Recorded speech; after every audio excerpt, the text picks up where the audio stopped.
Friends, स्वागत है आप सबका न्यू वीडियो में। मैं हूं उत्तम प्रजापति और आप देख रहे हैं हमारा YouTube channel super hit blog. तो आज हम बात करने वाले हैं श्रद्धा आफ्ताब मर्डर केस पर, जो कि दिल्ली का हत्याकांड है। आप लोग जानते ही हैं, दर्दनाक मौत हुई है एक हमारे बीच रहने वाली एक बहन का। जी हाँ, हम बात कर रहे हैं श्रद्धा की। श्रद्धा दिल्ली हत्याकांड, इसके बारे में हम सब जानते हैं कि एक लड़की जिसका नाम श्रद्धा था और वो आफ्ताब नाम के व्यक्ति से प्रेम करती थी, प्रेम संबंध था। अब आप लोग जानते हैं कि एक लड़की एक लड़के से प्रेम करती है, उसके साथ दिल्ली में रहती है, और फिर जब बात शादी की आती है तो आफ्ताब शादी से मुकर जाता है। गुस्से में आकर इतनी बड़ी हरकत को अंजाम देता है। एक भोली भाली सीधी सादी हिंदू लड़की 35 टुकड़ों में तब्दील हो जाती है। इतना ही नहीं, उसके कटे हुए टुकड़ों को फ्रिज में रखा जाता है। आखिरकार है ना दर्दनाक हादसा।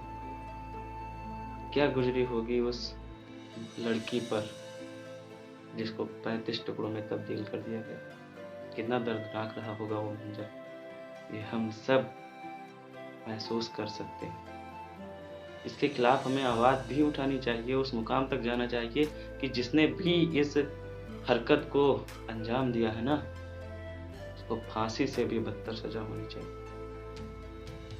ये तो सभी लोग जानते हैं और ये सत्य है और ऐसा होना चाहिए, लेकिन इसके बाद भी कमियां हैं जो कि सुधारने में बहुत समय लगे, बहुत वक्त लगे। इसके जिम्मेदार कहीं न कहीं हम हैं, हमारा समाज है। लेकिन अगर कोई लड़की ना चाहे तो कोई लड़का उस पर हावी नहीं हो सकता है। अगर तुम खुद गलत राह पर जाओगी तो ऐसे ही 35 टुकड़ों में फ्रिज में बंद पाओगी। ये सबक लेना चाहिए आने वाली पीढ़ियों को। हर लड़की को इस केस से सबक लेना चाहिए जो किसी से प्रेम करती है। प्रेम करना गलत बात नहीं है, लेकिन चुनाव करो उस व्यक्ति का जो तुम्हारे लायक हो। प्रेम करना गलत बात नहीं है, लेकिन जब हम प्रेम में पढ़कर अपने परिवार, अपने धर्म, अपने संस्कार के खिलाफ चले जाते हैं, गलत हम तब हो जाते हैं। ये सोचने लायक बात है। हमारे बीच से निकली एक लड़की कितने अरमानों के साथ किसी से प्रेम संबंध रखती है, और अंजाम क्या होता है कि उसे 35 टुकड़ों में बदल कर फ्रिज में रख दिया जाता है, और फिर उसके टुकड़ों को बैग में भरकर जंगलों में, तालाबों में फेंका जाता है। कितना दर्दनाक रहा होगा वो मंजर, ये सोचने लायक बात है और हम सब भली-भांति जानते हैं। हमारे देश में स्त्रियों को अबला नहीं, देवी का स्थान दिया जाता है। ये भारत है, स्वयं भारत को माँ कहा जाता है, माँ का दर्जा दिया जाता है। जहाँ स्त्रियों को देवी माना जाता हो, उन महिलाओं के साथ ऐसा अत्याचार हम बिल्कुल बर्दाश्त नहीं करेंगे। हम इसके खिलाफ जाएंगे। अगर जरूरत पड़ी तो हम कलम के साथ अस्त्र भी उठाएंगे। अगर अत्याचार करना अपराध है तो अत्याचार सहना उससे भी बड़ा अपराध है। कहना है मुझे उन बहनों से जो प्रेम प्रसंग में पढ़कर अपना अस्तित्व भूल जाते हैं। क्यों भूल जाते हो आप लोग कि इस समाज में, हमारे हिंदू धर्म में सिर्फ कभी अबलाएं नहीं बल्कि हिंदू शेरनियां पैदा होती हैं। इतिहास उठाकर देखो, कभी झांसी की रानी तो कभी पद्मावती, कभी सती सावित्री जैसी स्त्रियां मिली। क्यों भूल जाते हो अपना अस्तित्व? अपने धर्म के खिलाफ, अपने परिवार के खिलाफ, अपने संस्कारों के खिलाफ जाओगे तो यही हासिल होगा। चेत जाओ, अब भी वक्त है। कल श्रद्धा के साथ जो हुआ, आने वाले समय में फिर कोई श्रद्धा आएगी, फिर उसके 35 टुकड़े किए जाएंगे और फिर से उसे जंगलों में फेंका जाएगा। ये जो आए दिन अपराध होते हैं, हिंसा होती है, कौन है आखिर इनका जिम्मेदार? कहीं न कहीं हमारा समाज भी इसके लिए उत्तरदायी है।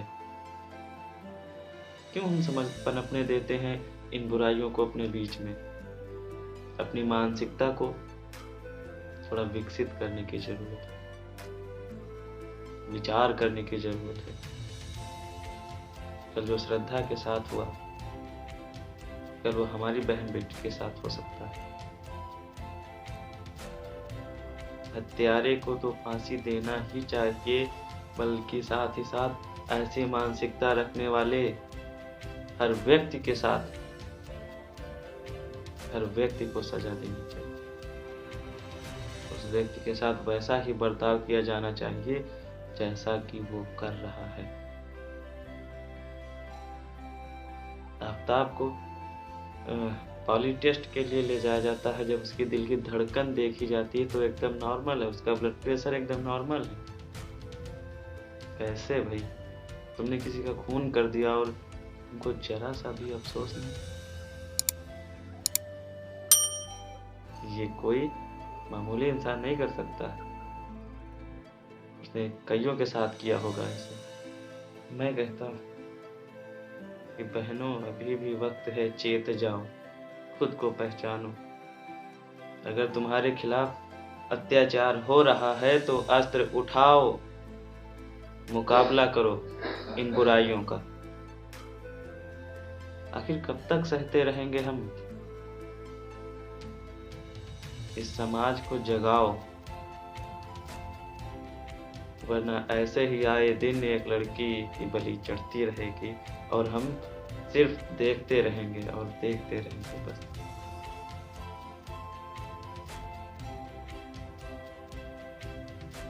एक बार श्रद्धा के स्थान पर खुद को रख के देखो।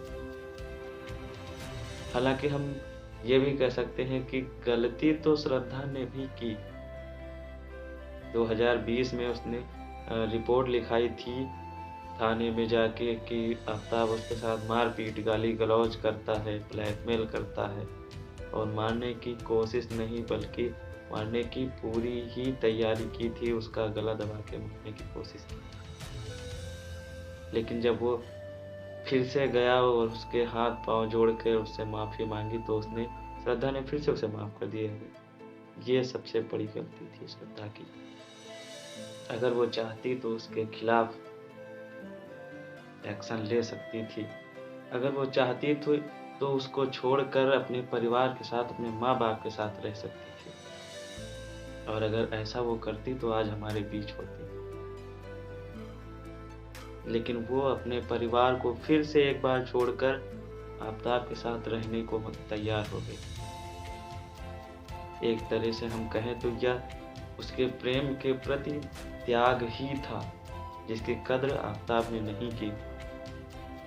और अंजाम ये हुआ कि उसके प्रेम का गला घोटकर, उसके विश्वास का गला घोटकर उसे ही मार दिया और 35 टुकड़ों में बदल दिया। क्या यही है प्रेम की परिभाषा? नहीं। बहनों, पहचानो खुद को और उठो एक बार। मित्र बनाओ, संबंध बनाओ, लेकिन उससे पहले जांचो, परखो, फिर मित्रता का हाथ बढ़ाओ, वरना यही अंजाम होता रहेगा। अगर परिवार वाले रोकते हैं तुमको ऐसे कार्य करने में तो वो तुम्हारे खिलाफ नहीं बल्कि तुम्हारी भलाई चाहते हैं। जिस देश में स्त्रियों को पूजा जाता है, उस देश में अगर ऐसे हिंसात्मक अपराध हो रहे हैं तो इन अपराधों को हमें रोकना है, इस देश को जागरूक करना है। अभी भी वक्त है, हर कोई समझ जाओ अपने कर्तव्यों को, अपनी जिम्मेदारी को। अगर दोबारा ऐसा कोई हत्याकांड हुआ तो हम रुकेंगे नहीं, हम इसके खिलाफ जाएंगे और बहुत दूर तक जाएंगे। और सभी समाज से और यूथ, जो भारतीय युवा हैं, चाहे वो लड़का हो या लड़की, सभी से हाथ जोड़कर निवेदन कि प्लीज़ ऐसी कोई हरकत ना करें जिससे हमारे देश पर, हमारे समाज पर उंगली उठे। यार, मानवता को क्यों शर्मसार कर रहे हो? आखिर इंसान हो, इंसानियत का फर्ज निभाओ।